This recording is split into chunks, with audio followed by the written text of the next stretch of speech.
அரசியல் மாற்றம் ஒரு நாள் அது நடந்தே தீரும் தமிழகத்தில். அது யாராலும் தடுக்க முடியாதுங்க. அந்த நாளுக்காக காத்திருக்கோம். இடையில இது நடக்கும் அது நடக்கும். அதனால என்னுடைய ஆதரவாளர்ல யாரும் இல்லைங்கண்ணா, எல்லாரும் நண்பர்கள். ஆதரவாளர் என்னன்னா,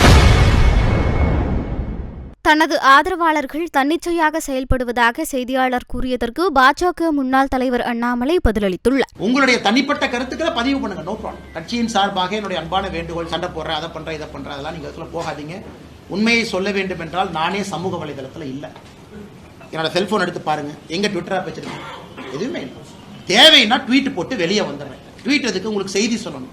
அதை போய் படிச்சு அதுக்கு 2 கமெண்ட் போட்டு அதுக்கு ஒரு கமெண்ட் போடுறாங்க. எதுக்கு? அதெல்லாம் தேவையில்லாத வேலை. நிம்மதியாக உங்க வாழ்க்கையை வாழுங்க. அரசியல் மாற்றம் ஒரு நாள் அது நடந்தே தீரும் தமிழகத்தில். அது யாராலும் தடுக்க முடியாதுங்க. அந்த நாளுக்காக காத்திருக்கோம். இடையில இது நடக்கும் அது நடக்கும். அதனால என்னுடைய ஆதரவாளர்ல யாரும் இல்லைங்கண்ணா, எல்லாரும் நண்பர்கள். ஆதரவாளர் என்னன்னா பெரிய தலைவனா, எல்லோரும் ஈக்குவல் தான்.